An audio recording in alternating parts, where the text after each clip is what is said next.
امید کرتی ہوں کہ آپ سب خیریت سے ہوں گے۔ آج ہم صفحہ نمبر 91 پر علاؤالدین الہی کے نام جو خط لکھا ہوا ہے غالب نے وہ ہم پڑھیں گے۔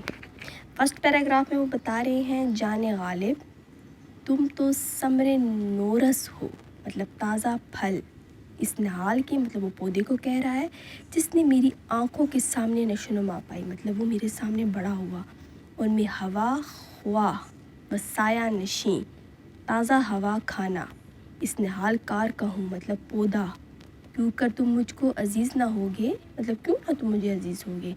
رہی دید و دید، اس کی دو صورتیں ہیں، تم دلی آؤ یا میں لوہارو آؤں، مطلب یہ لاہور کو لوہارو کہہ رہے ہیں۔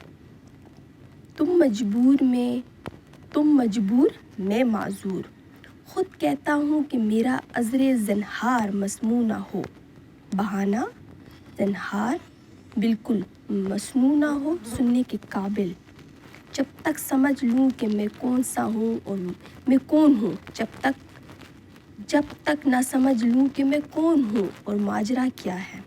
سمجھ آ گئی ہے۔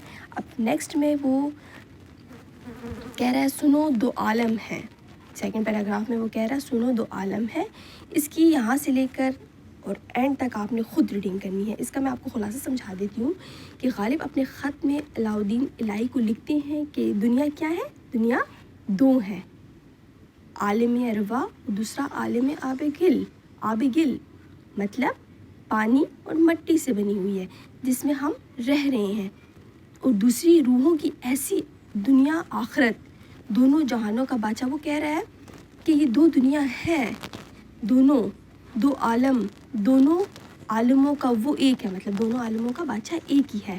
قاعدہ تو یہ ہے کہ دنیا کے گنہگاروں کو آخرت میں سزا دی جائے گی، لیکن یہ بھی ہوا کہ روحوں کے دنیا کے گنہگاروں کو دنیا میں بھیج کر بھی سزا دی جاتی ہے۔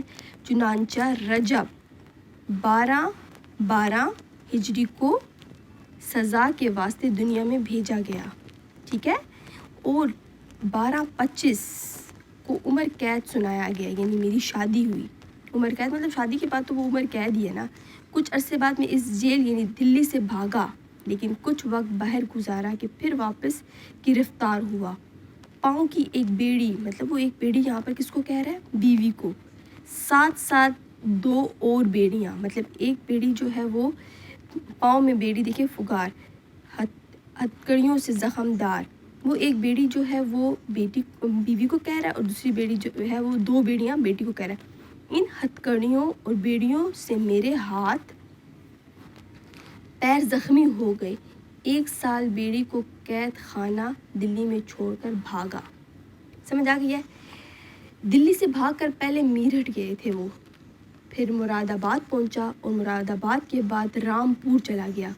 پورے 2 مہینے رامپور میں نہیں گزارے تھے کہ مجھے دوبارہ گرفتار کر لیا گیا اور دلی پہنچا دیا گیا۔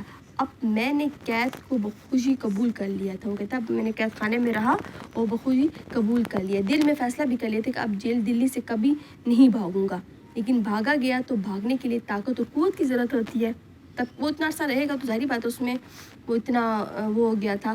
مجھ سے کہاں کہ بھاگوں، اب میں اس انتظار میں ہوں کہ میری رہائی کا حکم جاری ہو جائے، وہ کہہ رہا تھا میں اس انتظار میں رہا کہ مجھے آزاد کر دیا جائے۔ ایک امکان، اگرچہ بہت کمزور امکان، اور یہ کہ اس ماہ رجب 12/27 کو وہ چھوٹ گیا۔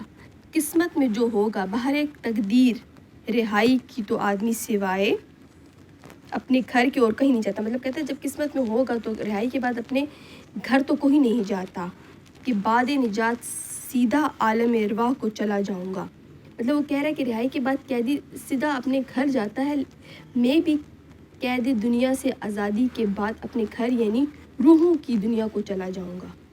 سمجھ آ گئی ہوگی، امید کرتی ہوں کہ آپ کو سمجھ آ گئی ہوگی اس کی۔ ٹیک کیئر، اللہ حافظ۔